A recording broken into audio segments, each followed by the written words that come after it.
தமிழக வாழ்வுரிமை கட்சி கிட்டத்தட்ட இங்க இருக்கக்கூடிய எடப்பாடி சட்டமன்ற தொகுதியில் இருக்கக்கூடிய எல்லாருக்கும் தெரியும்.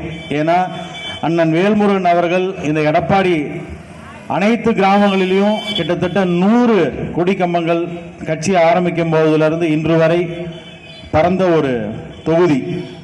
இந்த தொகுதியில் இன்னைக்கு பல துரோகங்கள், ஒரு எம்எல்ஏ இருந்தாரு, அவர் போயிட்டாரு. போனாலும் இந்த எடப்பாடி சட்டமன்ற தொகுதியை சிறப்பா கட்சியை வலுவா கொண்டு வரணும்னு சொல்லி இன்னைக்கு கோவிந்தராஜ் அவர்கள் சிறப்பான ஒரு தரமான ஒரு கூட்டத்தை இந்த இடத்துல ஏற்பாடு செஞ்சிருக்காரு. இதை ஏன் இந்த இடத்துல சொல்றேன்னா,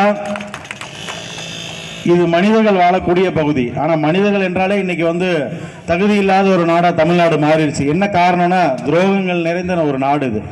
துரோகங்கள் நிறைந்த மனிதர்கள்னாவே துரோகிகள் ஆயிட்டாங்க இன்னைக்கு. ஆனா இந்த மண்ணுக்காக, மொழிக்காக, இனத்திற்காக நிற்கக்கூடிய ஒரு தலைவர், அப்பழுக்கற்ற தலைவர் முத்தமிழன் தி வேல்முருகன்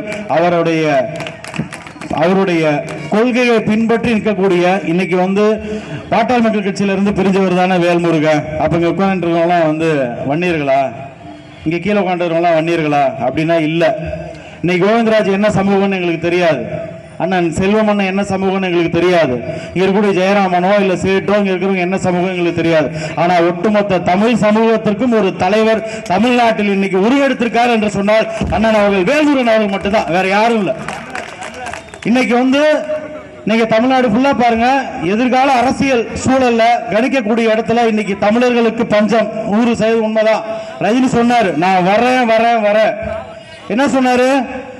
தலைவர்களுக்கு தமிழ்நாட்டில் பஞ்சம் ஆயிடுச்சுன்னாரு. உண்மைதான் அது. ஏன் அப்படின்னா, இன்னைக்கு ஜெயலலிதா அம்மையார் இல்ல, கருணாநிதி இல்ல. ஆனா அந்த இடத்துல இன்னைக்கு எடப்பாடியார், இதே மண்ணினுடைய சொந்தக்காரர் இன்னைக்கு இருக்காரா? இன்னைக்கு என்ன ஆச்சு? இன்னைக்கு நிலைமை என்ன?